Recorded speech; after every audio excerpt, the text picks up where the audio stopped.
নানা আয়োজনে সোমবার সারা দেশে পালিত হয়েছে আন্তর্জাতিক দুর্যোগ প্রশমন দিবস। জেলা প্রশাসনের আয়োজনে শোভাযাত্রা, দুর্যোগ মোকাবেলায় মহড়া অনুষ্ঠিত হয়েছে। আর এতে অংশ নিয়েছেন fire service, red crescent, scout ও বিএনসিসির সদস্যরা। এবারের প্রতিপাদ্য সমন্বিত উদ্যোগ, প্রতিরোধ করি দুর্যোগ। সহকর্মীদের তথ্য ছবিতে প্রতিবেদন। মানিকগঞ্জে সোমবার সকালে জেলা প্রশাসনের আয়োজনে দুর্যোগ মোকাবেলায় বিভিন্ন ধরনের মহড়া প্রদর্শিত হয়। এতে অংশ নেয় fire service, red crescent, scout ও বিএনসিসির সদস্যরা। পরে দুর্যোগ মোকাবেলায় সবাইকে সচেতন হওয়ার আহ্বান জানানো হয়। গাজীপুরে জেলা প্রশাসনের আয়োজনে কালেক্টরেট স্কুল অ্যান্ড কলেজে আলোচনা সভার আয়োজন করা হয়। সেখানে ভূমিকম্প ও আগুন থেকে নিজেদের আত্মরক্ষার কৌশল শিখে শিক্ষার্থীরা।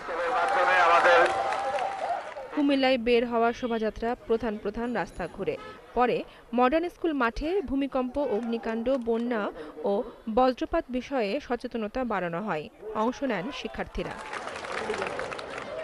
খাগড়াছড়িতেও দুর্যোগ প্রশমন দিবসে জেলা প্রশাসনের আয়োজনে বের হয় বর্ণাঢ্য শোভাযাত্রা।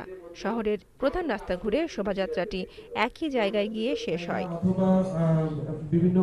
পটুয়াখালীর রাঙাবালী উপজেলা পরিষদ চত্বর থেকে বের হয় শোভাযাত্রা। পরে অনুষ্ঠিত আলোচনা সভায় দুর্যোগ মোকাবেলায় সরকারি বেসরকারি সমন্বিত উদ্যোগ ও জনসচেতনতা বাড়ানোর তাগিদ দেন বক্তারা। নওগাঁতেও উপজেলা চত্বর থেকে বের হয় শোভাযাত্রা। পরে ভূমিকম্প ও অগ্নিকাণ্ড বিষয়ক মহড়া অনুষ্ঠিত হয়। এতে ফায়ার সার্ভিস, রেড ক্রিসেন্ট ও স্কাউট সদস্যরা অংশ নেন। বর্ণাঢ্য শোভাযাত্রা, আলোচনা সভা, ভূমিকম্প ও অগ্নিকাণ্ড সচেতনমূলক মহড়ার মধ্য দিয়ে দিনটি পালিত হয়েছে ঠাকুরগাঁওয়ে। পরে সমন্বিত প্রচেষ্টার মাধ্যমে দুর্যোগ মোকাবেলায় সবাইকে সচেতন হওয়ার আহ্বান জানান বক্তারা। বনশ্রী হালদার, ৭১।